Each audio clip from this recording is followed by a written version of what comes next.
Hello. And welcome. Great start. Love it. Hi. How's it going? To this highly professional episode of and chaotic episode of, I think this is John's podcast thingy, but I don't know how this has happened. I don't know whose idea this is. So I think it's just a collective chaotic attempt at doing some content. That's a great title for a podcast. I think that's a wonderful name. Attempt at doing some content. I love that. That's great. This is attempted content, which, yeah. So welcome. That's a good name. It's an absolute pleasure to be joined by not one guest, two guests. That's two guests, not three, not one. Between 1 and 3, two guests. Two. Arvid, Carl, successful SaaS entrepreneur. I've got this written down. Author of several books. Yeah, you better look that up. That made me laugh. A true gentleman, a fantastic beard owner, and an all-round nice guy. And we're also joined by some guy called Craig. He's a cool guy too. Can I introduce Craig? Craig is a wonderful designer. He makes a lot of things happen, and he talks about a lot of stuff, about things that he used to do, is not doing anymore, but then does again after he talks about not doing them anymore. So that's Craig. It's very meta. Massive hypocrite. Yeah, that's me. But I style it out, so it's all right. Yeah, you also do it like over a long period of time, so there's a whole narrative to it, kind of like that. Yeah, it's very good. I hear you do a podcast about Wednesdays, Craig, called the Thursday Audio. Tuesday, Friday Audio. Wednesday. I do a semi-regular. Is there a particular day in the week that you would like to do it on? Wednesday, usually. Oh, okay. That's actually genius, because if it's about Wednesdays, if you do it on Wednesdays, it's also every week, right? That's the coolest thing about it. Like there's literally a Wednesday every week, so you have that figured out. I would quite enjoy that. Yeah, that was the plan. What's the idea for the whole thing, to turn this into something recurring, like a habit, like an atomic habit, maybe? Like some kind of small habits, yeah. That's a great idea. No. I don't know if we want to start with the story of the Wednesday Audio. I think that's too much for people. Is it too good? Is it too good of a podcast? Like how are the rankings at this point? Let me know about that. Do you still track them? Do you want to talk about rankings? We talk about this podcast or Craig's? I think we could have a competition going here. No, let's just talk about anything but this podcast. We can talk about anything. That's the beauty of a podcast. It allows humans to interact with voices and to say things to each other, and we formulate a conversation out of that. Yeah, that's content. That's good content for you. Sorry. If you're talking about my rankings, and if we're going to have a ranking off here, rank off, a rank off, yes. Steady. You're a ranker. Right. Steady. I am currently 69th, which is appropriate in the Czech Republic improv rankings. Oh, my video's gone. I need to change battery. Hold on. Oh my goodness, that battery didn't last long, did it? 2 minutes in, promise of amazing visuals that he's got. 69th is amazing. Like on any ranking, that is amazing because for many reasons. But that is actually quite good. I'm very much impressed with that. Yes, it's back. I am. Yeah, my voice didn't go anywhere. I could still hear you, but I will occasionally go black on this because I've got batteries set up. It's like a 5-minute battery each time. It's just going to plug it in and out every 5 minutes. Is that what's going to happen? At some point, I will have to change cameras. I've got 3 cameras set up. Wow. And 2 of them, but unfortunately, not one cable for them to actually be plugged into like a constant source of electricity? Okay. I'm disappointed. You should have logged in remote, multiple camera setup, just so that we could get all angles of your face. You know what? I actually got a foot pedal for my own podcast recording at this point. For Craig's face. No, but that would be great, Craig. You could get the foot pedal and then automatically switch between cameras while you are doing your enthusiastic hand waving that you so regularly do. You know, just saying. It's actually quite nice for any kind of teleprompter recording. I've been using that for my own solo podcast where I just talk into this here camera and this here microphone and for like half an hour, and to not have to use my hands, which looks weird because I'm doing the whole thing for YouTube too, content, you know. I used a foot pedal to just like slow it down and scroll back and stuff, and that is actually quite nice. That was one of the few Black Friday things that I bought this year that have arrived already, and B is me making an immediate difference in how I can interact with the camera. It's kind of cool. Just saying. This is not a sponsored message. It sounds very professional. Way too professional for my standards. No, nobody needs to see multiple angles of my face. The right hand side that you're currently seeing is the best side, which is why the camera is set up there. That's great. And best is that's a strong word. It's a decent side. It's the better one. This is my worst side. So yeah. I was fishing for compliments there, guys. Like, oh, John, you're not. That's really not gonna happen. I like your setup though. The room you're in looks great. What is that? Like a closet? Oh, well, thank you. Yeah, yeah. I'm poor. I used to be under the stairs. Oh, yeah, that seems adequately British.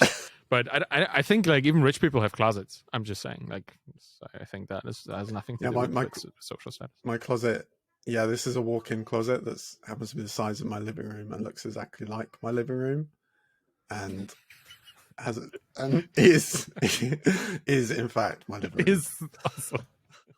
Oh, very nice. I like the art you have. I have a good art right behind you. Well, thank you. The wife shows it. You guess who that is? It's Marilyn Monroe. This is not. It's Marilyn Monroe. I ruined that bit. All I can see is two lampposts. Yeah, you didn't leave much time for guessing, buddy. All right, cool. So, in terms of from the point of view of some awesome content, I thought. Mm-hmm. Well, actually, I don't know what I thought. I don't really know what I'm doing. I put a tweet out to ask for random questions to invite my guests, who may or may not be imaginary. I'm still not sure. So I've got some interesting questions coming in on Twitter. If you'd be up for answering some of those, I think that would make some really, really good content. And that's what I'm here for, like exclusively. So I think we're all here. We're all here for that. Let me just need some art stuff to pepper for a second here. Okay. That's a good sound effect. I like that. So we'll start. We'll ease in. We'll ease in with a not too silly a question. Such a quite a kind of a fairly sensible question. Maybe lots of value will come out of it. This is from Rachel Becker. Thank you, Rachel. If you could only use one app for the next 7 days, which one would it be? Any thoughts on that? So I have this Bluetooth-powered meat thermometer called Meter. I've heard it. Seen that. Comes with an app. And since I like my meat metered and Bluetooth, I think that would be that. Honestly, I like these functional apps that actually have purpose, that not just steal our time and make us waste precious hours like TikTok or Twitter or whatnot. I think a functional app with a hardware component like the Meter, this is not a sponsored segment, but it's a very good app. It's a very good product. You should definitely have bought it a couple of days ago when it was like 30% off. That is something I really enjoy. And I use it on a weekly basis. So if there's 7 days, I think that is the number of days in any given week is 7, including a Wednesday, like one singular Wednesday. Yeah, and that is a recurring thing as well. So I will go with the Meter app. Meter, Meater. Not a sponsored post. This is not a sponsored post, but it should be. Can you just clarify what it does? So it just measures the heat of the meat. That's all it does. So let me explain to you the marvelous technology that is Bluetooth-powered temperature metering. So you have this little metal thermometer that's just a coated metal. You you push it into the meat. You kind of stick it right in there at the point where that gets like cooked the latest, right? The innermost kind of meat point. And then it measures the internal temperature of the meat at that point. And at the back of it that's sticking out of the meat, there's another thermometer that measures the outside temperature that is in the oven or on the grill, the barbecue, whatever you're currently using.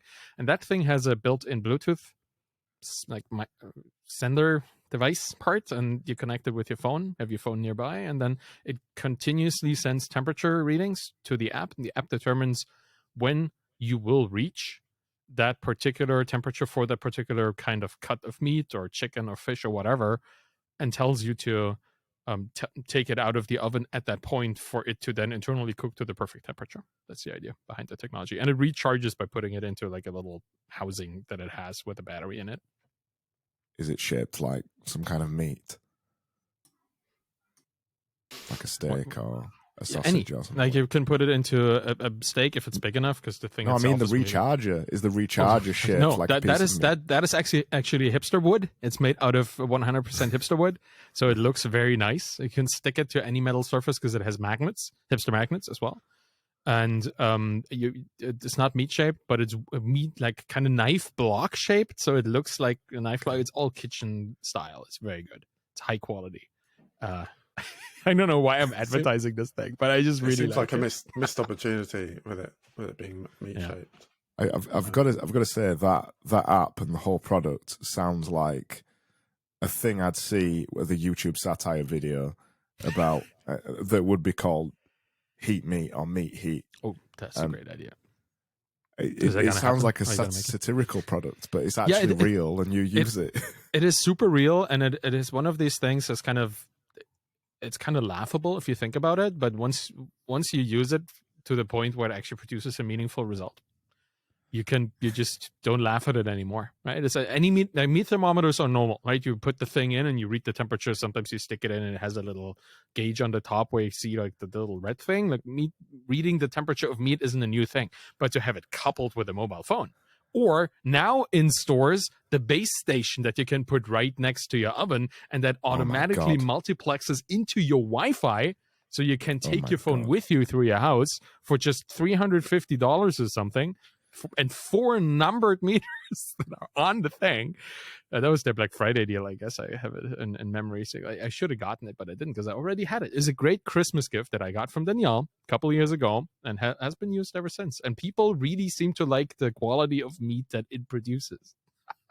Holistic meat temperature gauges. That is the future and the current present. If you have $500 spare. If you have that's the thing. We were talking about apps, right? And I now noticed that this segment about meters is maybe not the actual response to the question that I should have given, but the idea of... It's okay. I'm going to edit it all out, so don't worry. So there'll be 5 minutes of the podcast left by the time it's done. There will be no editing. No, the idea of an app that has an actual purpose that kind of is encapsulated, right? This thing is only for like sticking this weird thing into your steak and then waiting for it to be perfect and then taking it out. I kind of like that. I kind of like the idea of having these scalpel style apps instead of having apps that do everything. Like what Twitter is. Twitter is both an advertising platform and a social feed and a publishing system, and now it's a voice chat system too, like with Spaces, and now you can monetize it and all these kind of things. It feels like it's a lot for one thing to do, but my little meter app just does what it needs to do, and I kind of like that, which is why I choose this particular app. Craig, how about you? That's a tough question. I do quite enjoy Twitter, but I also hate Twitter in equal measures. There's probably not many apps on my phone I do like. I'm just looking now to see what the most used apps is on my phone. I think I would probably have to say Substack, the Substack app, because Substack isn't like any other, although they are starting to move towards social media-esque features and algorithms and things like that. When you go into the Substack app, it's a little bit like what Instapaper used to be like, if you remember that. Most people on Substack are writing lengthy articles, are writing things that aren't tweet length. And and it's not surrounded by ads, and it's people that I've chosen to follow, and it's people that I'm interested in, and it's kind of ridiculous now when you think about it. There's not actually many apps left where I can say, I want to follow Arvid, I want to follow John, and I want to see everything that they post, and I want to log into the app once every couple of days and see what they've said. There's not many apps left like that, and currently Substack is still like that. There is rumblings that it's not going to be like that anymore, but yeah, Substack, I'd say, but I just prefer putting the phone out of the way the majority of the time. Last week I was away, I had about 25 minutes of screen time every day or something. That's what I prefer. I'm very impressed. Like, I wish I could get to under an hour a day. Can I give you the actual answer to this question? Because it just came to my mind. Go on, then. I'm going to be quick. Notion is the thing where I like take all my thoughts and I put them there for all the projects that I'm working on. Like podcast, writing, all of this happens in Notion, at least on a certain level. It's kind of the one central repository for all the things that I want to keep memory of, but not in my mind, because my mind is going somewhere else. So that would be my answer. I don't care how I distribute it, but to have my little place of, second brain situation, that is important to me. Yeah, Notion's cool. I use it a little bit, but not regularly. Substack, something I haven't got into. I think I subscribe to your wonderful emails, Craig, on Substack. It reminds me a little bit of how I really enjoyed Medium back in the day. I don't know, maybe 4 or 5 years ago, just as they were. It was quite a cool place. There were articles on there. I used to write on Medium, and then they kept it ad free. They created a membership program, and it kind of was all looking good. And they syndicated some great like articles from proper magazines and newspapers. And then it just all went a bit just listicles and self-help stuff. And that's like the homepage was meant to be sort of showing good content, good articles, and it's just all like nonsense. Yes, thanks, Arvid. That's a little bit sad. Yeah, that's where Substack is right now. Substack reminds me of old internet, which is crazy to say that, because I'm like 35 years old. Google RSS reader, like the idea that you could actually subscribe to other people's things without being bombarded by other people's things. Yeah, good times. I used to use RSS readers on everybody's websites. I used to subscribe to blogs and make my own feed on everything.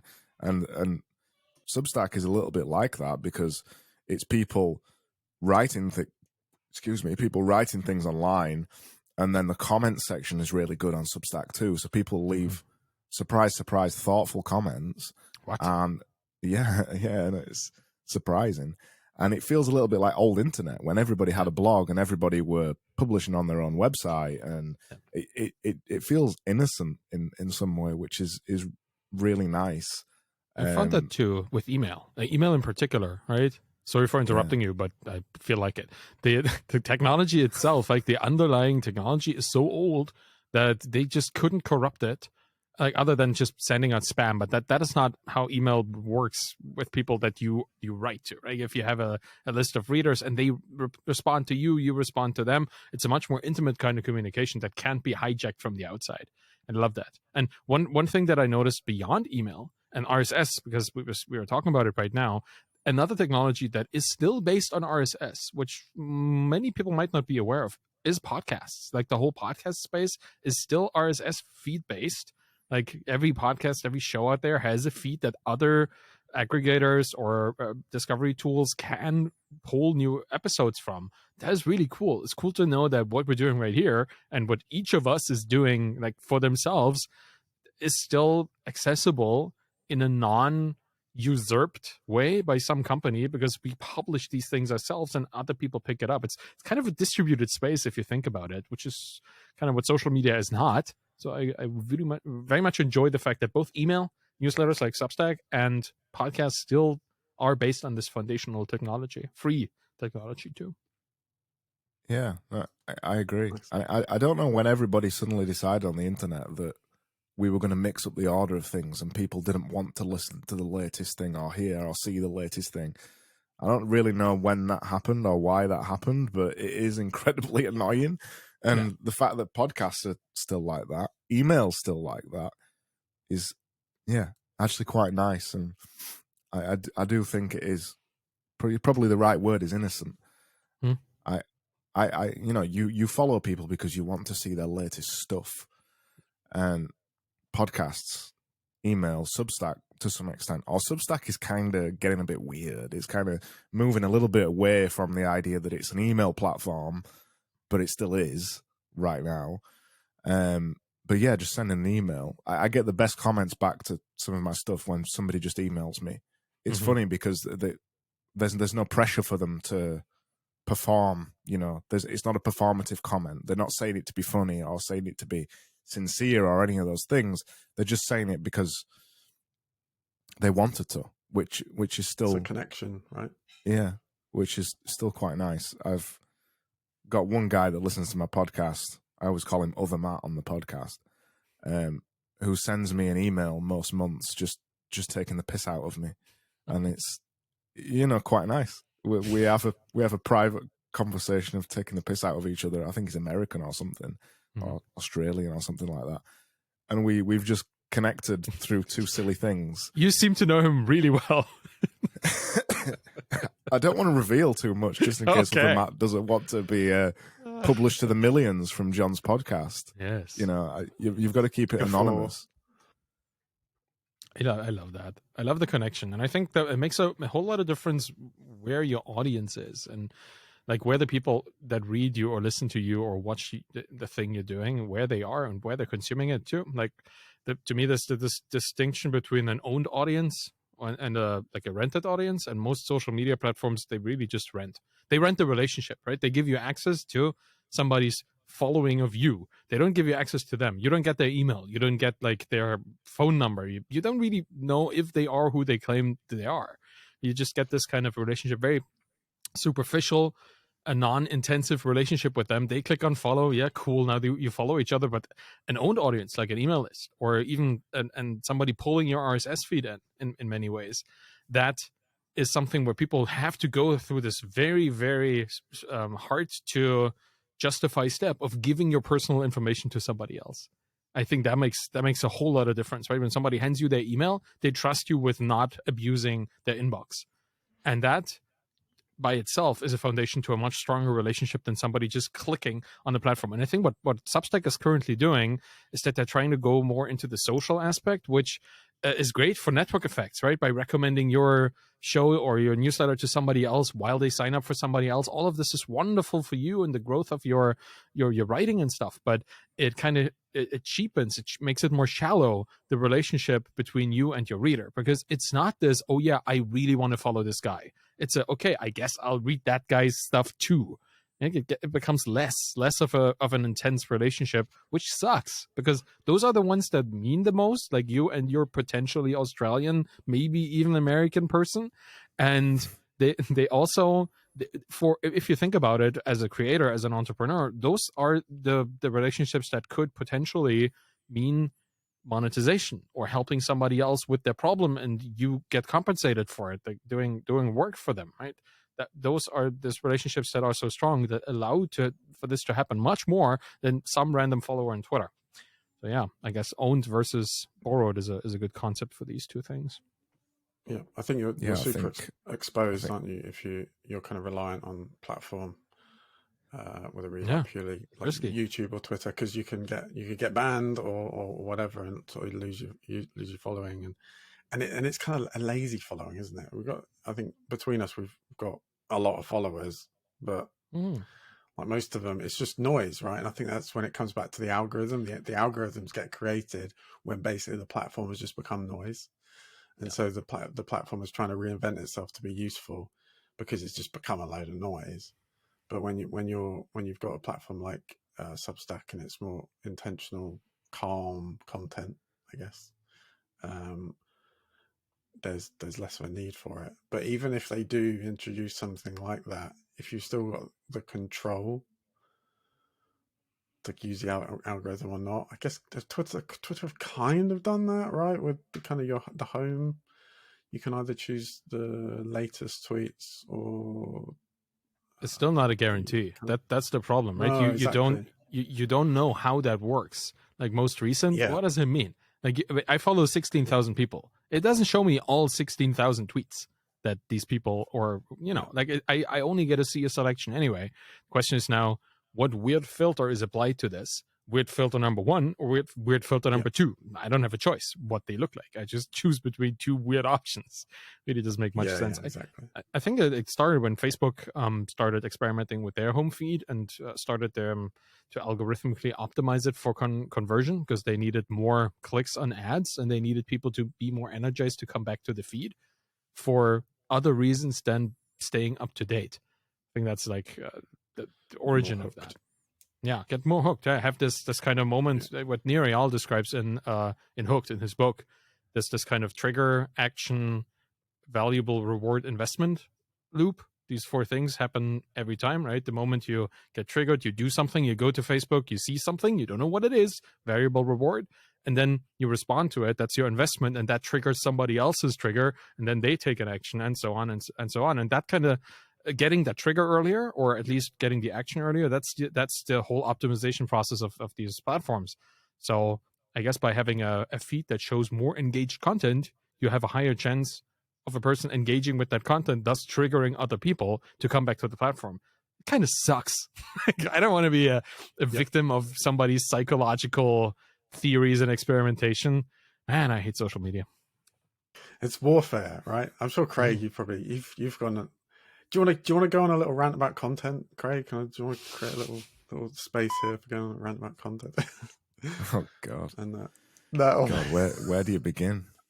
Where do you begin? Well, your introduction. Part. Yeah. Yes. Start at the end, and then incrementally go back to the middle. Yeah. Thanks. Yeah. Act 1, Act 2, Act 3. Yeah, I'm aware of the structure. I think the problem with content, particularly the word, is that it's so ubiquitous. It means everything, and it also means nothing at the same time these days. I run a design agency. We make lots of websites. I use the word content every day. Talking to clients, have you written the about page content yet? Are we writing the content for you? Content. That's kind of the innocent word for content, right? The idea that content is a placeholder to put something inside it. So the innocent dictionary definition is just that content is something, a tweet, a video, a Facebook post, an Instagram image, whatever. It doesn't really matter. But there's the thing that I've tried to write about particularly quite a lot over the last year or two is the negative sides of content, as not the innocent side of content. And it's something that still, I think, a lot of people are not even considering these days. People are still not thinking,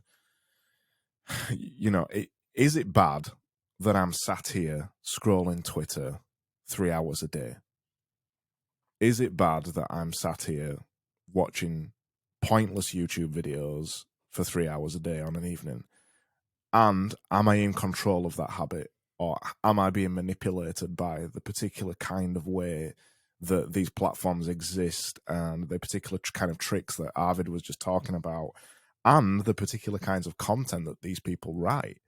The problem with a lot of it, I think, particularly when we talk about content, I beep it out on the Wednesday audio content. When we talk about beeped out content, and I've written a big article about this called "What is Content?" The problem with it, when it becomes a negative thing, is when I guess it comes back to some extent the innocence thing that I was talking about again. That people, you've got to consider why the thing that you are looking at, reading, or listening to has been created in the first place. Is it just the beginning of a marketing funnel that they're trying to push you down? And the problem with easily 95%, although I'm throwing an arbitrary number out there using a content tactic, but I'd say easily 95% of the things you'd find in Google these days, Google is objectively rubbish now, isn't it?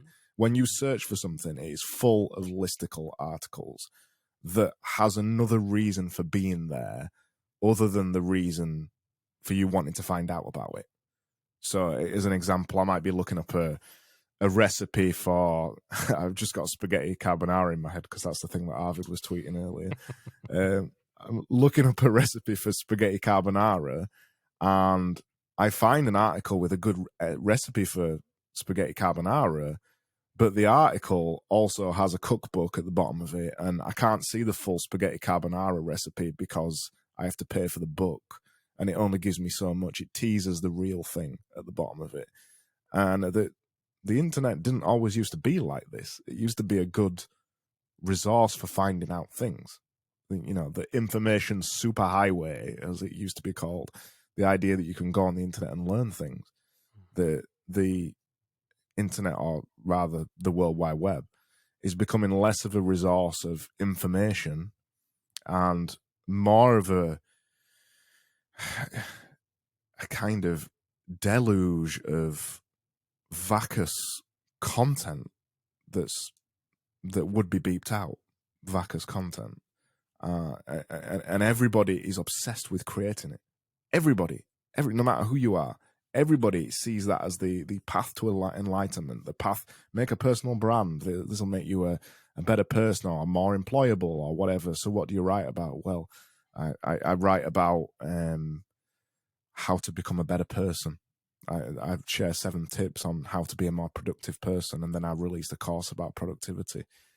And people get stuck in, and people get stuck in the endless loop of just creating content for content's sake because they feel like they need to build an audience online for no reason whatsoever because they've been told they should. And I try to look at this positively. It gets hard sometimes, but you have to be careful in the terms of the content that I'm talking about. And I'm aware this just sounds like a completely random conspiracy theorist rant that I'm currently doing. It's good. I think we're enjoying it. you have to be aware that if you want to become a quote unquote influencer online, the nature of the tactics that you're going to be doing doesn't build the thing that you think it does. I went there. And this is why I write about it now. I went there for about 1.5 years, 2 years at the beginning of COVID. I did it out of fear that I thought I was going to lose all my clients, that everybody was going to, disappear and their businesses were going to go. And I would have had to find myself in the nightmare version of myself where I made content all day long, just to make a living. And I did it to make an extra income. That was the idea when I did it.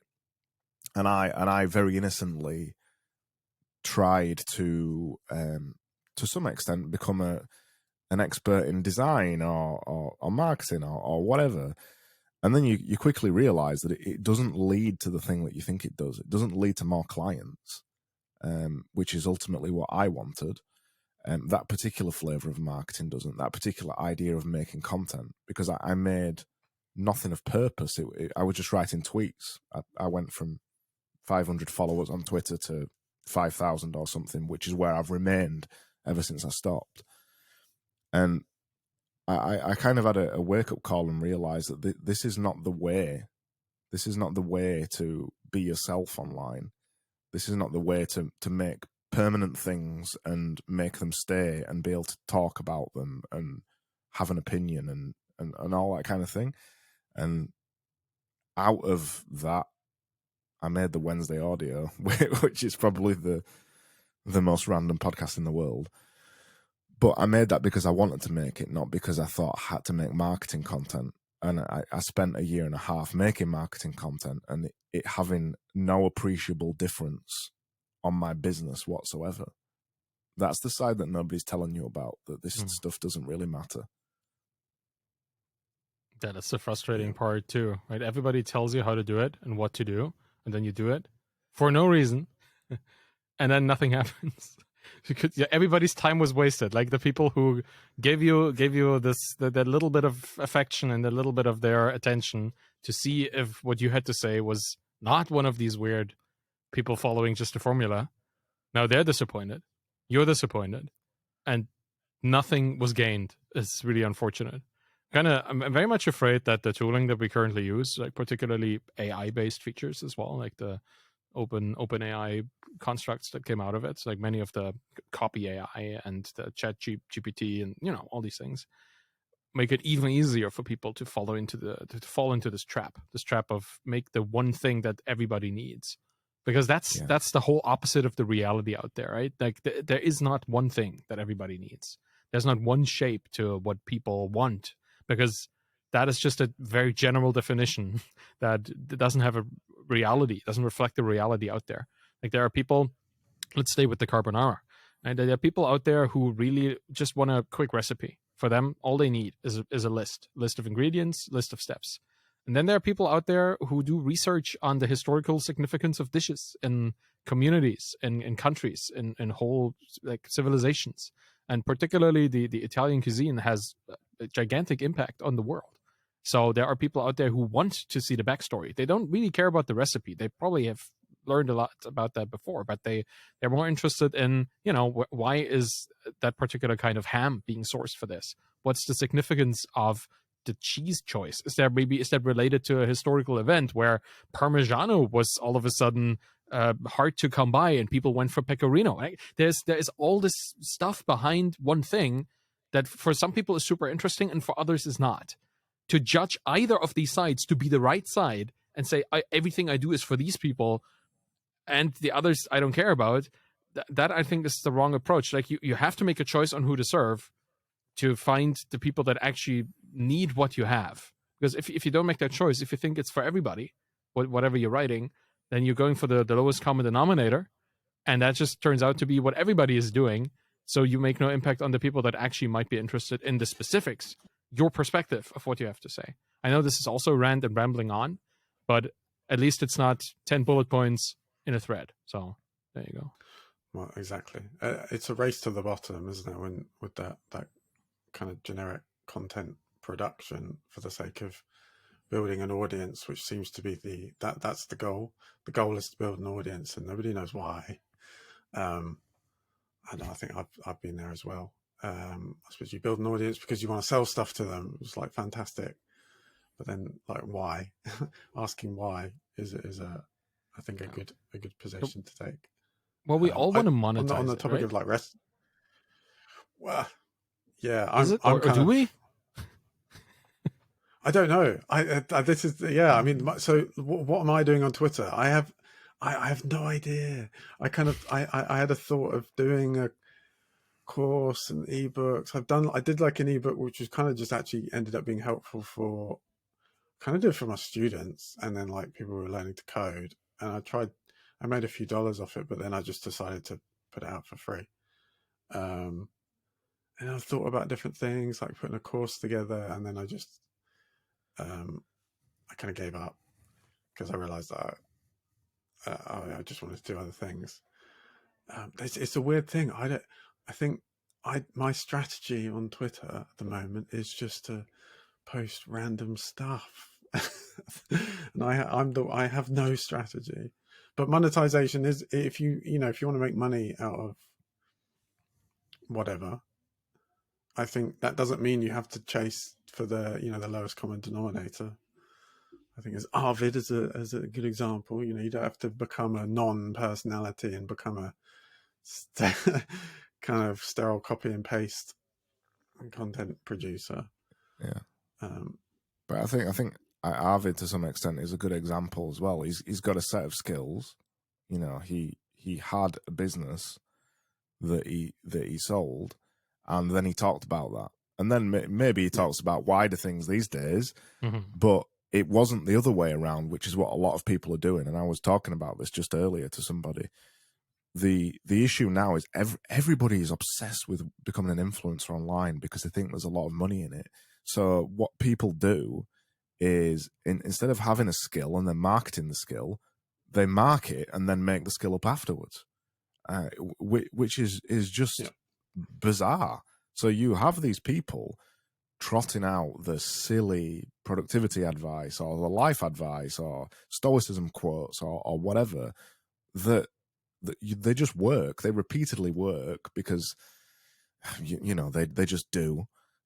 People build audiences on these kind of things, and then they invent a product to sell to the audience afterwards. It's not like they started, they didn't begin as a painter and decorator or whatever, to use a very British thing.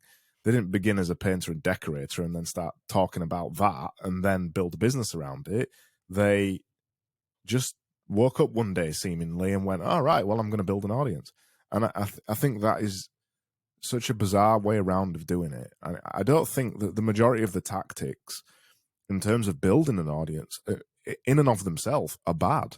And I don't think content in and of itself is a bad thing.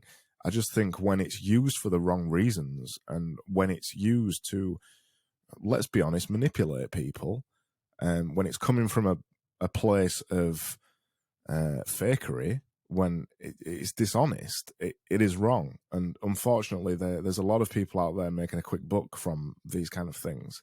And I think for some reason the biggest thing online that people are afraid of doing is being themselves. And a lot of people, so they cocoon themselves in professionalism. And you see this on LinkedIn, but to be honest, I'm seeing it less on LinkedIn now because LinkedIn's starting to become a little bit like Twitter. Mm-hmm. I've seen quite a lot of Twitter influencers go over to LinkedIn, and it's turning into a little bit of Twitter 2.0. But a lot of people wrap themselves in professionalism at the expense of their personality. And when you said earlier, John, I don't really know what I'm doing on Twitter, that's not a bad thing, because I just use Twitter to just be myself and say things I want to say as a public notebook more than anything else. The things that I put on there are the things that I believe in, at least for that moment. And I don't think there's something wrong about that, about not having a strategy. I think the danger often comes when you do start to develop a bit of a strategy, particularly when it's you, when it's a person, when it's John or when it's Craig or when it's Arvid. There's just something a little bit icky about there being a marketing strategy behind the person. Mm-hmm. Yeah, go and make another Twitter account or a YouTube account for a business or a brand or whatever that talks about a specific thing. But when it's you, I think that it does have to be a little bit gritty and real and funny, if you are funny. Anyway, it's got to be a bit more you. And I think far too many people forget that at the expense of wanting to build 200,000 followers. They forget that they need to be themselves a little bit more. Yeah, I think one of the key giveaways on some of the audience building kind of strategies that you see is when it's when the product is geared wholly towards almost doing the same thing, so building an audience, or if they're often saying, "Oh, well, if I can do it, you can do it too." But essentially, that's a direct piece of evidence of showing that actually what they're touting is a pyramid scheme. It is, which is just gigantic. It's very icky, very icky. Don't like that. I think for me as well, but Twitter is just a bit of fun at the moment, and it's great. I get to meet random people. I would have never met Arvid or come across your books. I think it was from Twitter. So it's fantastic. And Craig, I mean, I guess it's benefit as well.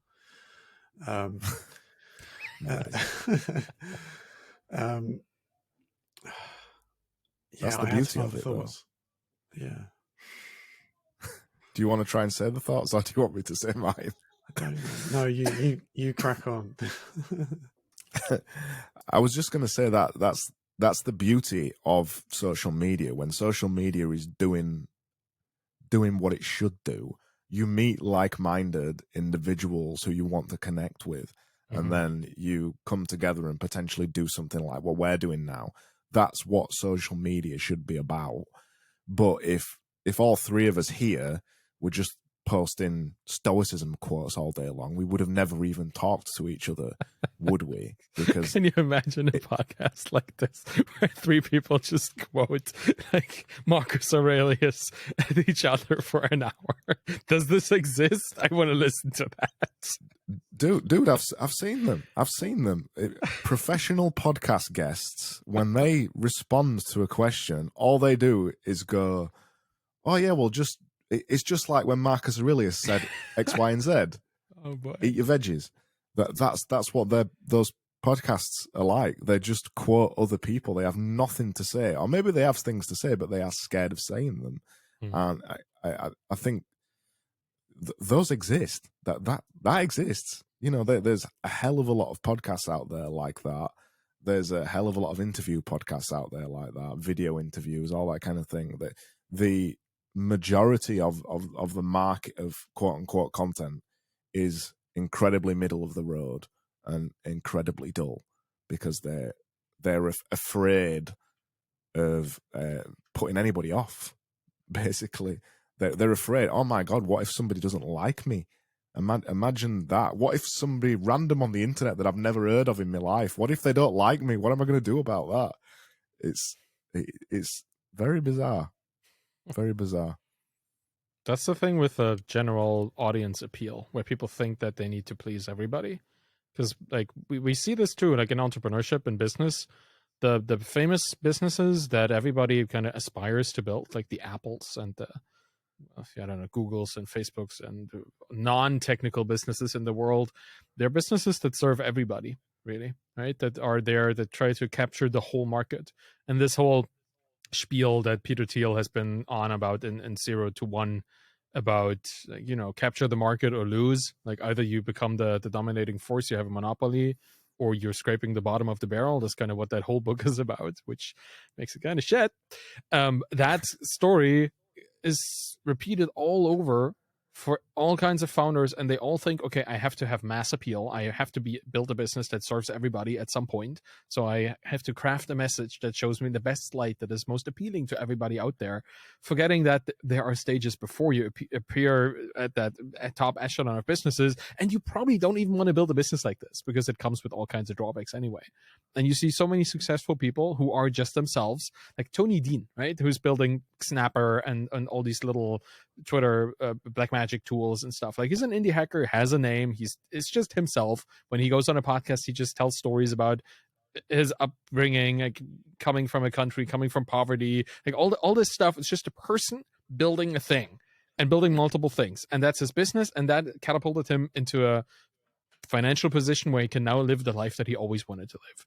And he doesn't need to be Steve Jobs. He doesn't need to be Bill Gates. He doesn't need to appeal to every single like Twitter user out there. He made a business or multiple businesses in one particular niche, and that's perfectly fine. The fact that people don't think that this is okay, and then think that they have to be, you know, the mega star instead of just being a great person that does good stuff for good people around them, that frustrates me to no end, because it dictates how people present themselves, how they want to see other people, how they react when they see people who show vulnerability, right? That's also important. You think, oh, weak person. I was talking recently to like a performance coach.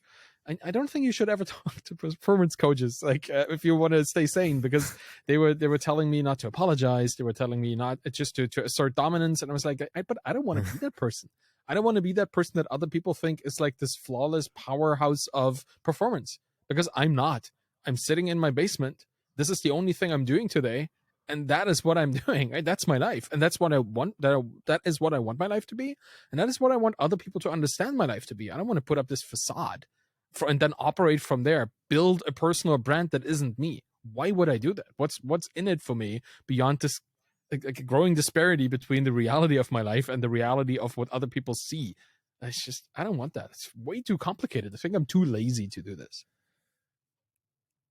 Yeah. But you know you are, and it comes back to that confidence thing. Again, for a lot of people, they either don't know who they are or they're afraid to be who they really are online. For me, both personally and in business, the bit. Can I swear, John, or do you want me to bleep it out? You go on, try and bleep it out, but you know you'll probably miss it. I'll cover your. The best thing. I'll cover your face. So. Well, the battery is probably going to go out in a minute, so I might go black in a minute anyway. It's all right. I'll put a not safe for work warning. My kids aren't listening to this, but I've got my headphones in, so yeah, it's okay. That's very good. The moment's been ruined now, hasn't it? But what swear word am I going to say? I'm going to say. Okay, so what was I saying? Yes, so I think both professionally and personally, and to some extent when online too, when I started doing things online on Twitter and stuff, it all became better when I just started saying, no, f*** you, I'm going to be myself, and I don't care whether you like me or not. And I know that sounds a bit harsh, but if you come from a place of caring like that, every single thing and every tick and every word and every way of you saying things is going to offend somebody or upset somebody. Maybe not offend. Offend's wrong. People don't want to offend people, do they? Generally, that's why I bleeped out. But if you come from a place of trying to please everybody all the time, you never there's no risk whatsoever if you're saying something interesting or providing value to somebody, because you're just gonna be the same person that everybody else is online, just the asinine stoic quoting person. So there is an element of you having to step out of that a little bit and being yourself. I mean, it's the silliest and the most pathetic advice in the world, telling somebody to be themselves, but it's the thing that nobody does. If I was to look at, and I hate the phrase content creator, but if I was to look at content creators, there's one that sticks in my mind, and he's a guy who I don't know, who is on LinkedIn, who he runs a window company, a glazing company, not far away from where I live. He's all over LinkedIn, and he just points the camera at himself and talks about things that are interesting to him in a passionate way that is him. You just know that is the same how he is down the pub. If you saw him in the supermarket, that's him. And it gives me a connection with him. And I think, right, well, if I need some windows, I'm going to go to this guy, because I've seen him online and I kind of agree with him on some stuff, but I know he's been himself. And that is the only time when this stuff works, when you do unapologetically be yourself.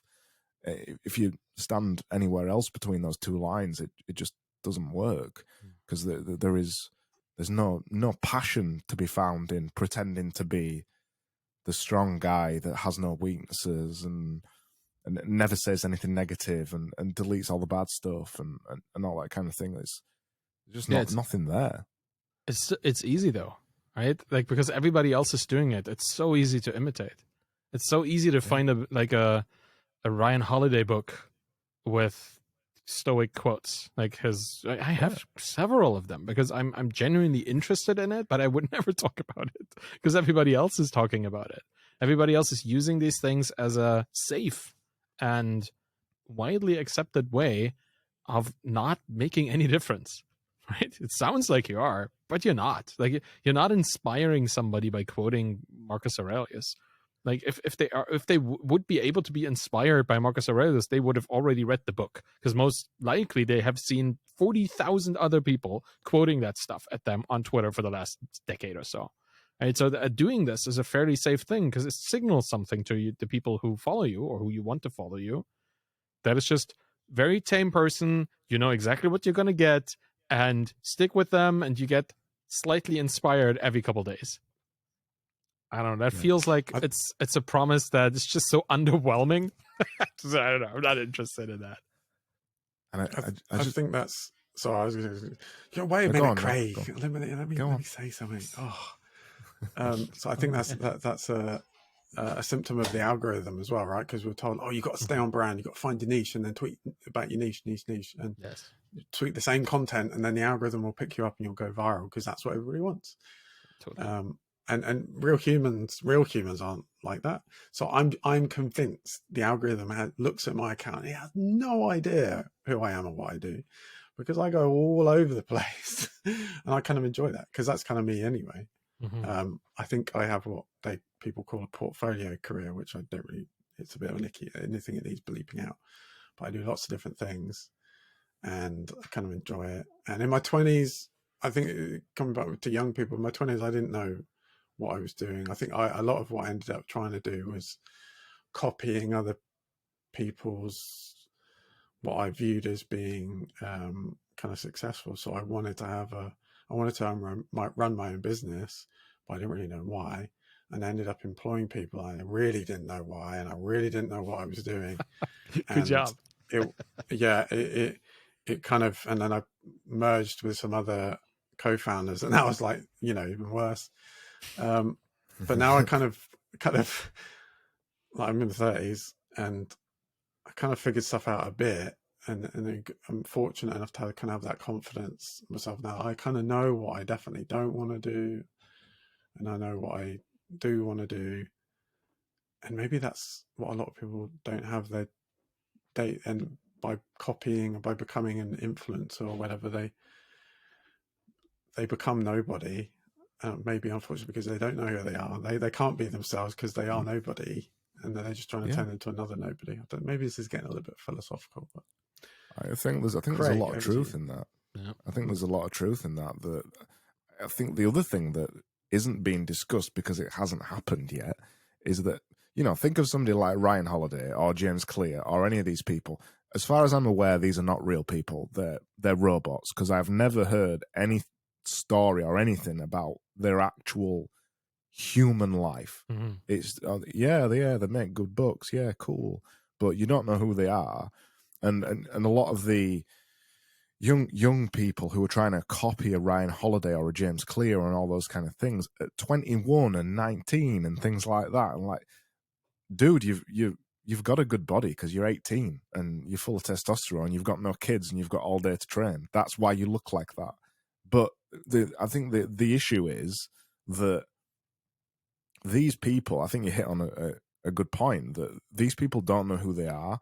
And if they continue down this path of influencing for their entire career, they hit the ages like what we've hit, and they have no life experience. So they hit 30s, mid-30s, 40s. What are they going to continue doing? Influencing? About influencing? They've experienced nothing in their life to I've lost the camera again. I'll continue talking though whilst I change the battery, because I am a consummate professional. Yes. Dramatic disappearance.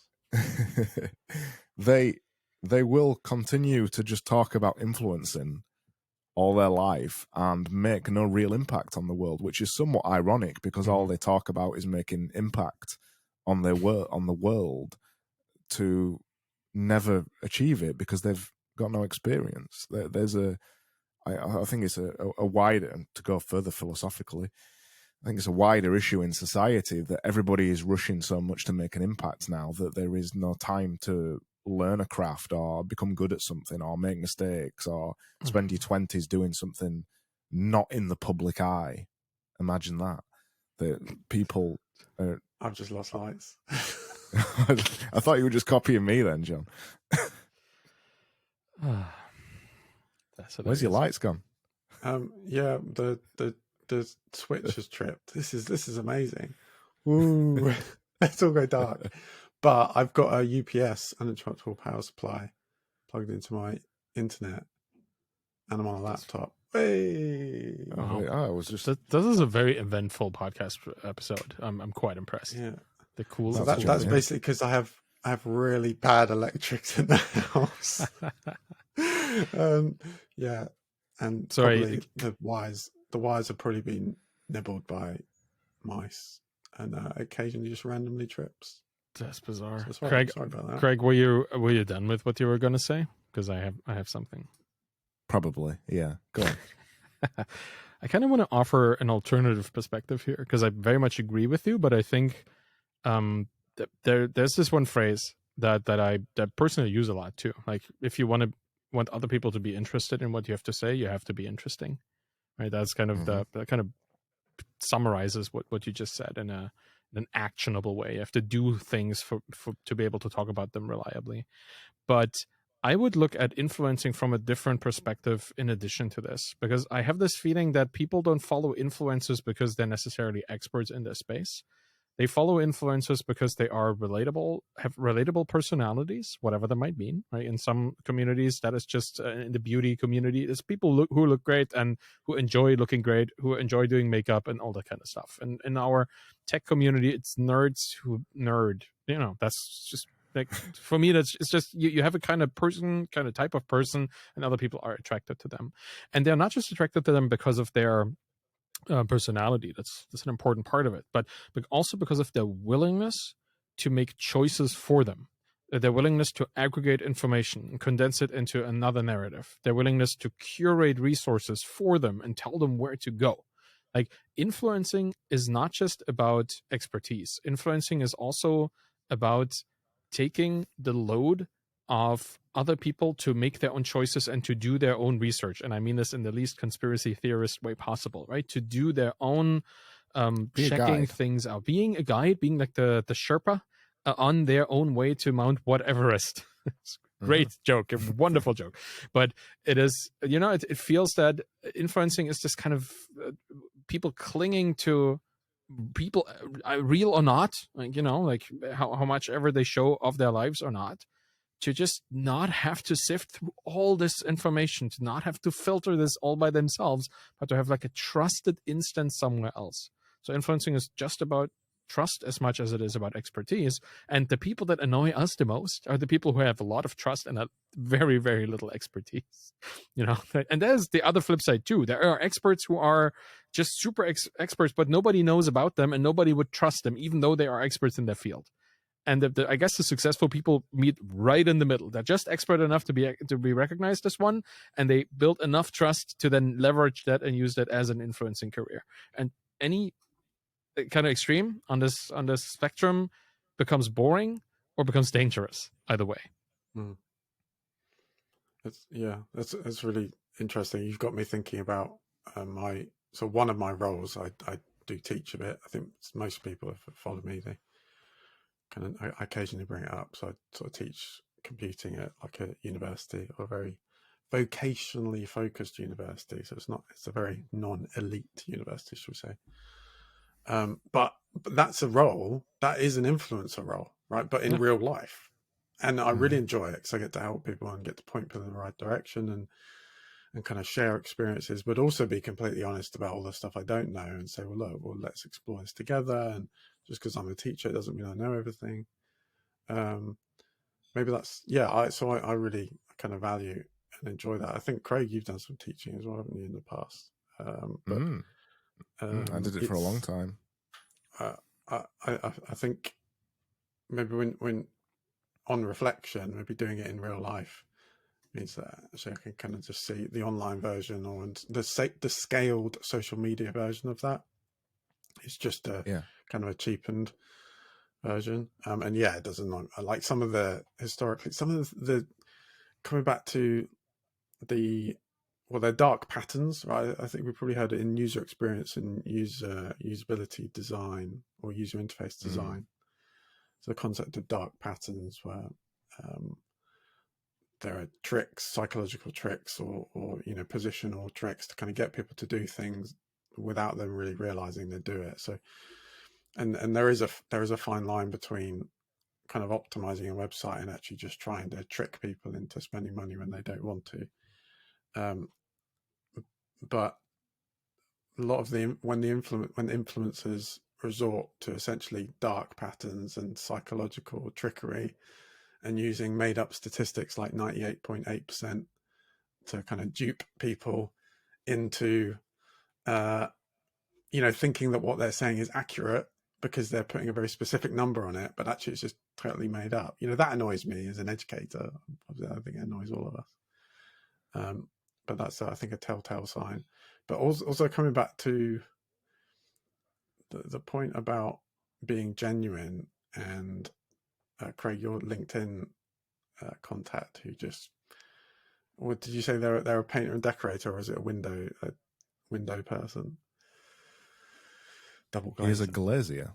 A glazier. So is it glazier or is it glazer? I don't know. Glazier. I don't know. Well, somebody quick Google it. Arvid, help us. But he's just doing... In German, it probably is Verglaser. So there you go. Oh my goodness. Pardon. That needed a beep. So he's just doing. He's just doing what he's just doing what he's doing, and it is marketing, but it's genuine, and because it conveys a story. And this is the other thing. I don't know people's opinions of Seth Godin are, but I enjoy some of the thoughts that drop out of his brain about marketing. I like him. I like him. He is a fully fledged self-proclaimed marketer. It's all about marketing, but when he talks about marketing, it's about its most powerful. You know, you need trust, and you're creating often you're trying to create a movement that people can get behind that's genuine. You can't fake it. And permission marketing. Yeah. I love Seth Godin's way of talking. Like he when he talks, and not his tone or voice, that's kind of weird, but the way he explores topics. He has this over time, over the last 15, 20 years, he's built this repository of thoughts that he's given names to. Right? He has these phrases like people like us do things like this, right? That phrase exists, and then his the whole idea of permission marketing exists, and he doesn't reference other people's ideas. He builds ideas for himself. That already sets him apart from influencers, because he has genuine created ideas that he has refined over time. And like enrollment, the idea of enrollment as a concept in marketing, that was novel to me before I heard him explain it on his podcast. And now I understand it as, okay, yeah, it's people's buy-in, but in a different way. It's wonderful. And he explains it so well throughout many years of talking about these topics too. Like, he just looks at stuff through his own lens and then gives you this, whatever comes out, that's his content. That's his result that he communicates. Wonderful. You can see him refining genuinely his thoughts.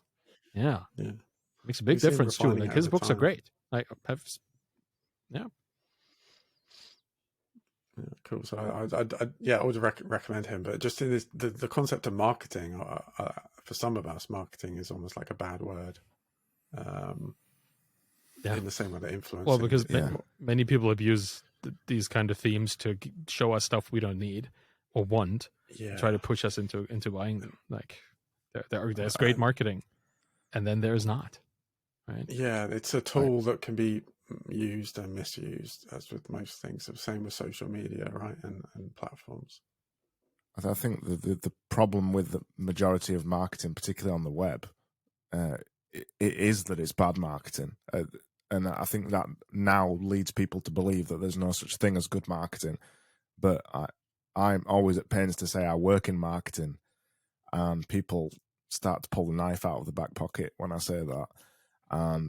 But I'm at pains to say that I try to do it right, rather than doing it the tricky way, the icky way. And I was thinking about this earlier because I was talking about marketing to somebody, and they were asking me, how can I market this thing that they were working on a new Substack or a new newsletter or something like that. And I was saying to them, you don't need to market it. Don't think of it like marketing. It's not a separate activity. You don't need to make content, so to speak, of your content to market it. You don't need to do it that way. At least not at first. The thing you need to get right first is the product. And a lot of people seemingly forget these days that the product is still more important than the marketing. If the product is good, if the service is good, it will sell itself with referrals and people talking about it online. It will be slower, by definition, will absolutely be slower, but it will sell itself still if you haven't bothered to make a good thing. I always try and use this rule of thumb that I've consistently observed over the years, that when an organization or an individual is marketing the hell out of something using traditional marketing methods, be it ads or content marketing or loads of podcast blogs, whatever, when they're shilling the hell out of a thing, it's usually because the product is average. And they need to do that because the churn is huge on the product or service that they offer. They need to get new clients in every day. They need to get new people buying the product every day. But the flip side, when you see a good product, the marketing is much more natural, much more genuine, because the product is good. You don't need to lie about it. You don't need to use any tricky wording. You don't need to use, silly 6 days off and the 7th day is free and all that kind of thing, because it's just a good product or service. And a lot of people forget that still. And I think it comes back to the content stuff as well, to some extent, that people rush to market the stuff instead of getting the product right first. It still applies for content. If you're thinking about writing things online, whatever way it should be the bloody best thing you can make, and you should put that thing online. And then the people will come eventually if you consistently keep producing it. But the absolute wrong way around to do it is to make a substandard thing, make an average thing, and try to market the hell out of that. Because it's rubbish. Do you think this has to do with the division of labor in some way? Because in my mind, I'm just thinking, here's a business, like an enterprise business with hundreds of employees, like hundreds of them are making the thing. And then there's this other group of hundreds of other people that have to talk to their customers about the thing. The sales team and the marketing team, they're all kind of divided, and none of each team has impact on the other. Now I'm thinking, here's this half of a team building a substandard product, and they're incentivized to, I don't know, build something, like follow spec, follow your regulation, follow the kind of documentation that somebody has given them, just build what somebody else told them to build. And then there's this other group of people that they're incentivized to sell as many of these things as possible. And they're not incentivized to make it better, because that's not their job. Their job is to sell it. So the lack of agency that they have to actually impact the product in terms of making it a better product results in them having to go for shady tactics to sell more of the thing, because they have no capacity to change the product. Funny enough, in creators like us, like people who do stuff all by themselves, there is no such divide. Like, we could choose to do the thing that we want to build and make it the best product we can build, and then talk about it in a way that is authentic and kind and friendly and true and genuine. Yet sometimes we don't choose to do that. Bizarre, right? Because why is that? Just wondering about that. That's a really interesting point. I think actually individuals who maybe make a great product and they start trying to sell it or market it in a kind of a very impersonal and kind of corporate ways, maybe because they're trying to emulate what the big corporations do, even though that's not the best way to do it.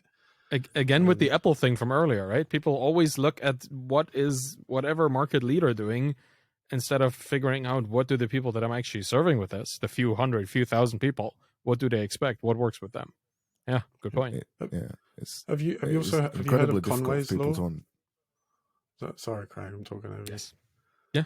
Have you heard of Conway's law, which is, it's an adage that states, I'm just reading it because I can never remember the exact wording, that states organizations design systems that mirror their own communication structure. So essentially the structure of an organization or company will kind of influence heavily how their product and services kind of come out into the world.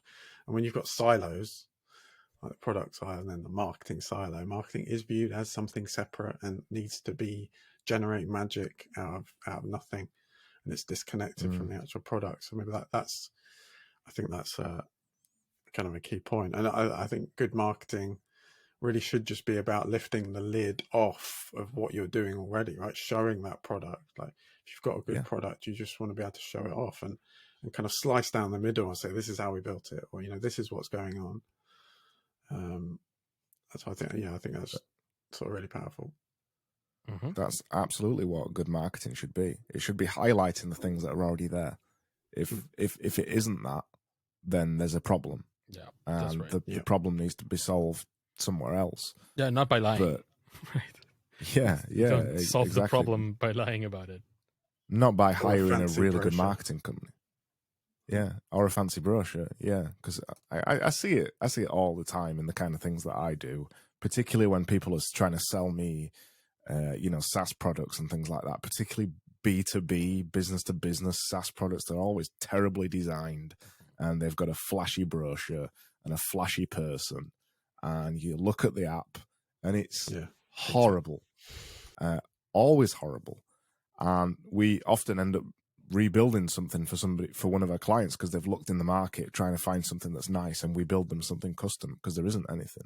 But you see that pattern over and over and over and over and again, because the hardest thing to do is to rebuild the product and work together if you're in a siloed organization to make something truly fantastic. I think it was, you see, I'm doing the quoting thing now, just like you two have just done. I think it was David Ogilvy that said years ago, advertising used to be very different a long time ago. And when Ogilvy was the big cheese, they just used to write long copy adverts that listed the features and benefits of the product. That's what they did. If it was a good product, it sold. If it was a rubbish product, they didn't advertise it. And they'd just write 400 words on how good the product was. Imagine that. And I think that still holds true now, despite... It's a ridiculous idea. Yeah, it still holds true now, but people don't do it anymore because people think nobody's got attention spans. But when somebody does do it and somebody has a good product, it works because it's so rare to see now. People just make fancy statements. What's the Pepsi Max one, at least in the UK right now? When I go to the cinema, they've got some... I forgot what the advert is. It's something like Pepsi Max be something different or something like that. Like what the does that mean? Really, you're a drink. You're a Coke knockoff. Some people prefer you, but you're not something different, are you? You're just a drink, a fizzy drink. Yeah. Thanks, Arvid. Dr. Pepper, what's the worst that can happen? Is that still there? I don't know. It doesn't say on the thing. Yeah, marketing's bizarre. But it depends also who you're talking to, right? When you're talking about attention span, and I very much agree with the fact that underestimating your customers is never a good idea. Like trying to sell them something weird, like just capturing their attention for no reason other than sounding like interesting, kind of sucks. Like particularly when you sell a soft drink, like just sugar in a can, right? Isn't that what they want? Isn't that what we really want when we grab one of these beverages? Like, we don't want to feel different. We want to have an energy high and then crash terribly an hour later.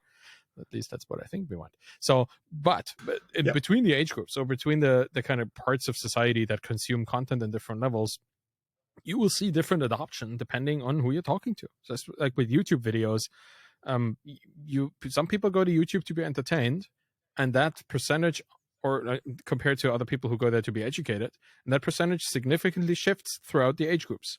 So if you want to reach people in your age group, you have to have the mix right between edutainment and, entertainment and education, or the mix of it.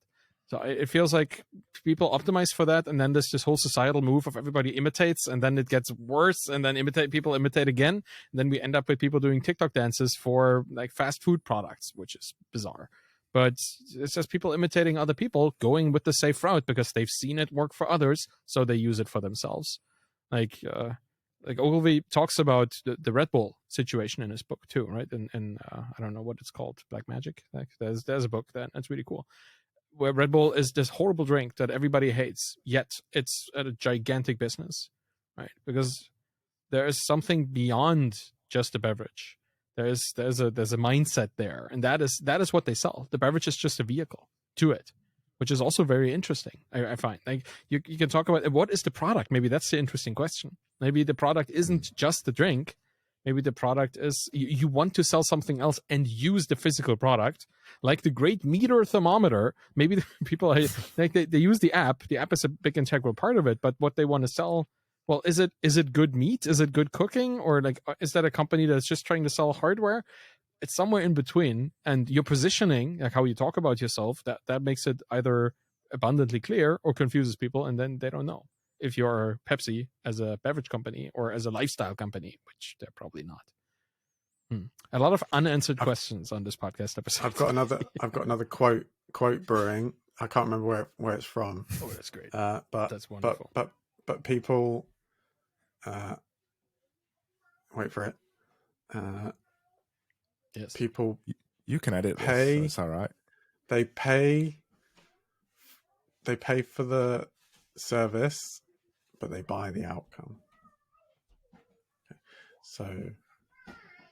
Genius. People. Who's that by? Marcus Aurelius? I can't remember. It was in a book somewhere.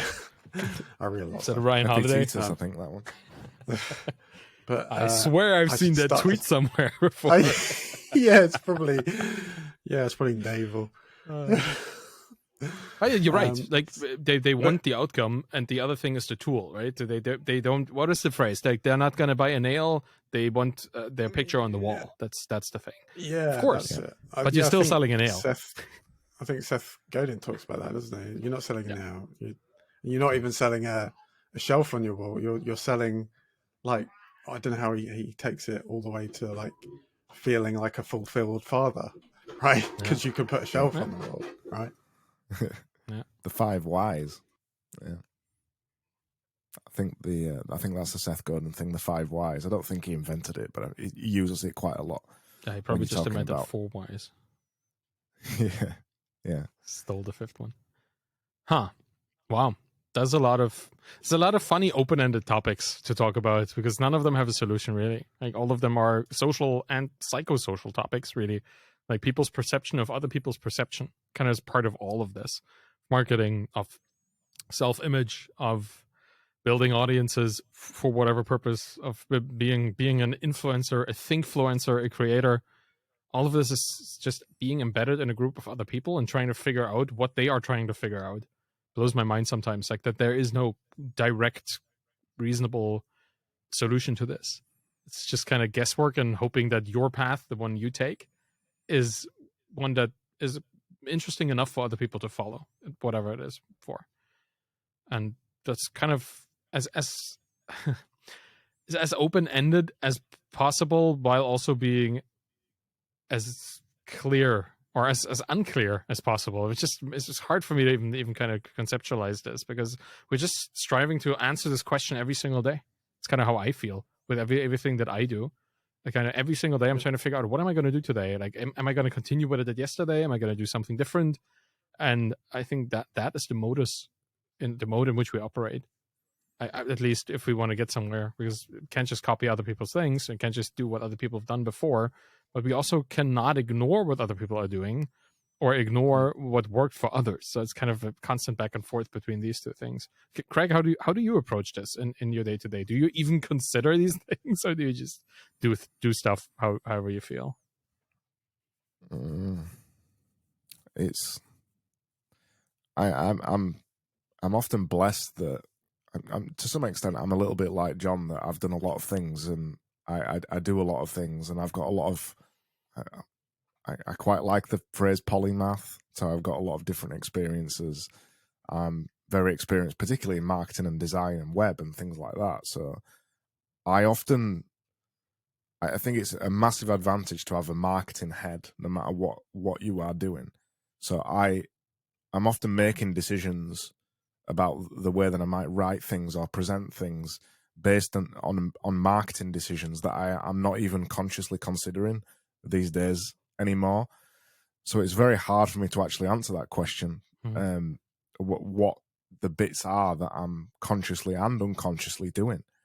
I would like to say that I am, sticking it to the man, and everything I put online is just, just the id of me, just the pure joy of the things that I'm making. And to some extent that's true. But I think I'm still also influenced by the idea that this has to represent me professionally in some sense, that it has to put me in a positive light in some sense. Although I don't think the Wednesday Audio manages to put me in a positive light, but everything else that I tend to try to type or write or do online, I do try to spin to the positive. And I think that's, I don't think I can answer it in other way of putting it on here, that I have such a mix of experience these days that I don't know which bits I'm doing genuine or not. It's an unsatisfactory answer, like the rest of this podcast. I think what you were getting at, Arvid, is you were saying that this is just pointless, isn't it? It's pointless to try and find a solution to a thing that changes every day. Maybe that's what I'm trying to say. And also, just to make this a thing that you constantly reflect on is probably better than trying to find a solution in the first place. I get that is in a funny way a very stoic approach to all of this. It's just to Marcus Aurelius said that. This is a very stoic approach. Oh God. Oh, there we are. I find quoting SpongeBob SquarePants is normally more reliable. Yes. But that's my brain. Wasn't it also very stoic? I think he's the most stoic. He's a stoic. He said the only thing you can control is your own thoughts and feelings. SpongeBob SquarePants. That's what he said, I think. Yeah. Sounds right. 1982. I think you're right to some extent as well, though, on that point, Arvid. And I think now when I look back about all the journey that I've been on, it feels weird to call it a journey, but the journey I've been on to making things online and talking about things, it all became a little bit easier and a little bit more honest when I just started being myself online. And that isn't an easy place to get to. That is probably the only guiding light that I have with anything that I publish online these days, is that, is it me? Does it represent me? It does. It's not, is this going to sell X amount of X things? It's not any of that. Is it me? And do I want to say this thing? Because there's lots of things I could say that I really don't want to say. But is it me? And is this the right thing I want to say at this time? That's probably the biggest thing I reflect on more than anything else. I often find it difficult online to, much like John, I imagine, to rein in all of the different things that I'm interested in and to try to present them in one easy to understand way. I find that very difficult because I podcast, I design, I make websites, I've got an agency, all of these things, and I do many other things too.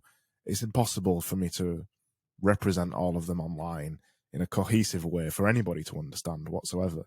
That's the biggest challenge I think I have with any of this stuff. If I actually wanted to really make an online personality, whatever that means, I don't know how I'd do that. It'll always be a persona, isn't it? Every kind of online version of ourselves is a persona of some sort, regardless of how transparent we try and be. But I think that's just the nature of it. We all have personas, even if we meet face to face with people and we're having a conversation, or we have some kind of mask, and that's just, and it's kind of impossible to represent ourselves as a whole because we are human and multifaceted beings. I think, which is, if we could represent ourselves fully on Twitter, then we probably have a problem. Well, we are like this to normal normal people around us, unlike those abnormal people on Twitter. Like we are the same way to our family, right? We're different to our workers than we are to a family or to our friends or to our spouse or to our pets.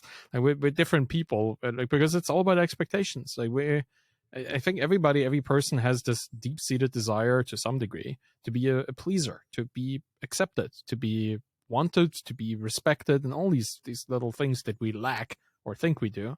So it's not surprising that we develop these personas. And the problem is with being on Twitter and being on social media is that there's no immediacy in between what we do and between how other people react to it. Even though they might like and type and do all these kind of things, but we don't see the micro gestures. We don't see if they trust us. We don't see these little moments of connection that we have in reality where we can see, okay, our behavior seems to please this person. Body language is better, like slumped a little, it's not as tense. With a pet, like when I talk to my puppy, depending on how I talk to her, she'll either be like jumpy or she'll be relaxed, and you can see it very immediately. With pets in particular, it's very clear.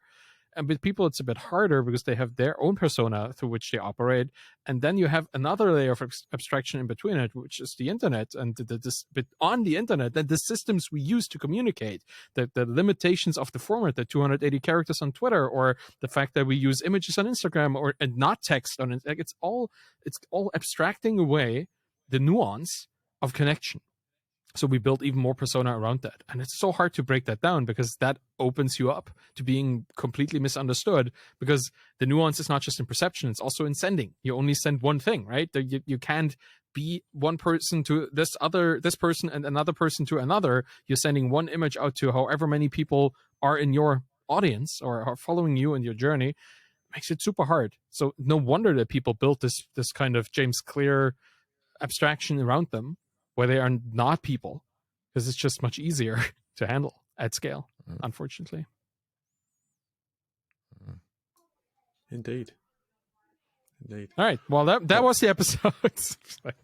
Should we as we're coming down off this philosophical and social kind of really deep discussion, should we end with a bit some light humor? I've got some questions, some rapid fire questions that we can just have a little chuckle about and get to know each other, perhaps. Oh dear. And then I want to go and get some dinner. So it's lunchtime yours, Arvid, isn't it?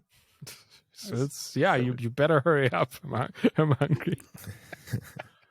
So it's tea time over here in Yorkshire. I'm not going to dignify that. Yeah, no comment. So, Irina the nerd asked, would you rather be a pickle or a sausage? Both of you. The answer is yes. I was going to say. No, I'm probably, as a German, Both. I'm kind of inclined to answer with sausage, because that is just a more wholesome treat, and that is my answer. I do love a good pickle, and I also love a good sausage. So if I could have a sausage pickle sandwich, that would be the ideal. But if that's not allowed, it would be sausage. Okay, good choice. So you sound a little bit greedy, but you've reined it in there and gone with sausage. Okay, no regrets. Shay is asking, what is your favorite type of butter? And I'd think about this because I thought, well, how many types of butter are there? And then, of course, there are different types of butter. Mm-hmm. It's a revelation to me. There's peanut butter. The correct butter. answer, obviously, is churned, salted butter with large parts, like large fragments of salt still in the butter. That is the only answer I will accept. Wow. I've never had that. In Yorkshire, there's one butter. That's it. It's just butter. Bland packaging. You walk down to the shop, give over some ration tokens, and you receive butter. That's all that exists in Yorkshire. So maybe it's salted. I wouldn't know any different. It's butter. That's all I get. Good old Yorkshire butter. You imagine the Hovis theme tune playing in the background. I'm wandering up to the shop. This is definitely lost on Arvid. Wandering up to the shop, getting some butter and some bread, and passing over the ration tokens. That's all I get. I have lots of opinion about butter. Just saying. Well, I'm fascinated by freshly churned butter with salt kind of granules still inside it. I mean, I'm gonna have to. My mind is blown, and I'm gonna have to go and have a lie down and process this. Which you should order it or get it next time you go to the store, because it makes a whole lot of difference to try that, both for cooking and for just spreading it. Yeah, but that's the thing. Canada has the same problem. Like, I used to live in Germany. That's a country that's pretty heavy on dairy, lots of cheeses, lots of butter, lots of like yogurts, all this kind of stuff. I moved to Canada, which is a country that is kind of on any kind of dairy. It's really unfortunate. Like the cheese they have here isn't worth the name cheese in many ways, unless you go to Quebec, where they still have the kind of French food culture. But the non-French parts of Canada are horrible when it comes to dairy. They have the skim milk, which is milk that is kind of watered down, and trying to find anything with fat is really hard. And it's sad because we have to get the best butter here to have what I would describe as a low tier but still acceptable quality butter compared to German butter. Makes me I'm gonna rant on butter for the next 2 minutes. No, I'm not gonna. But it's a problem. Like, if you like this kind of stuff and you move to a different country, you better be prepared. Wah, wah, wah. How long were you teeing that up, Arvid? Actually, don't answer that. I don't want to give away our trade secrets. I have a couple more questions. They say it's got a lot of food-related questions. David Hopkins, thank you, David. If you could be a biscuit, which one would you be and why? Do I need to translate this to a cookie for you, Arvid? Do you understand No. Biscuit? I understand your weird language. That was going to be the thing I was going to say straight away. It's not a cookie, it's a biscuit. I don't care what comes next. Correct. That needs clarifying. I will answer with a video answer. I would be the Burggraf fine Nuremberg gingerbread cookie. This one. Biscuit, obviously. I'm showing you this fine. Yes. This is what I want, and this is what I will now eat. It does look like a good biscuit. Although it sounded like you just bit into a piece of plywood when you ate that. So. It's the lower, there's a kind of layer of biscuit on the bottom that now has my teeth marks. It is fantastic. German Christmas, anything, that is what I would be. And I ordered this stuff to be shipped internationally from Germany a couple months in advance because we couldn't get it here. Paid handsomely for this, but absolutely worth it. Needs, must. Craig, what kind of biscuit are you, my friend? The milk chocolate digestive, the humble milk chocolate digestive. That is my favourite biscuit. Has to be dipped in some tea. Obviously, that's the only way biscuits should be eaten. I'm disappointed that Arvid didn't dip that in a cup of tea before he ate it, because it would have multiplied the flavours by at least 1,000%. Yeah. Cup of tea. Usually a whole pack of milk chocolate digestives. I can't eat one, so I have to make sure I buy a small packet. Do you eat them all in one go? So do you insert the packet kind of into your mouth in one go? No, I don't stack them. I eat one at a time in little chunks, but one after another until they're all gone, because nobody can eat one biscuit. That's not possible. Mm-hmm. If you can eat one biscuit, you're a better human than me. You've obviously been reading more Marcus Aurelius quotes than I have, if that's possible. Arvid is going to definitely eat another biscuit before we finish this. Darn, that stuff is good. Final question from Dave. Christian, would you rather fight one horse-sized duck or 100 duck-sized horses? To be honest, I mean, I would answer this. I wouldn't really want to fight them. I just want to give them a hug because I really like animals. So I wouldn't want to fight them. I would, kind of say, look, we don't need to do this. Just come over here and let's have a hug and let's just chill out. I mean, are you with me on that?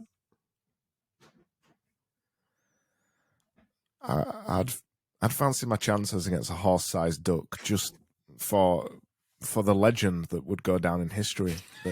That there is no downside. Yeah, there is no downside to that. If I die fighting a horse-sized duck, I am immortal in the internet's eyes, permanently a meme. And if I survive, I am permanently a meme, easily as famous as, Elon Musk or something like that. He might just gift me Twitter after I kill a horse-sized duck. So I'd go ambitious and go for the horse-sized duck. Probably says something more about my ego than the horse-sized duck. But, I fancy my chances. I do jiu-jitsu. I reckon I could rear naked choke a horse-sized duck. That's such a male perspective. Like, would you think you'd be able to fight anything? Sure. Yes. Yes, give me a spoon, a fork, or a knife, or some way to extend my limbs, and I'll have a go. I will answer with I would try to fight the duck-sized horses because I'm really good at cooking duck. I have a couple of really good recipes on that, so I would try to get as many as possible and then just see what I can come up with. I have this wonderful recipe. Yeah, that's fine. But duck size, that's fine. It's gonna be good meat anyway. You get the breast. You can put some marzipan on top. You put it in the oven for like an hour and a half. It's good stuff. Sorry, what? Yeah, I have duck this size horse breast. Yeah, why not?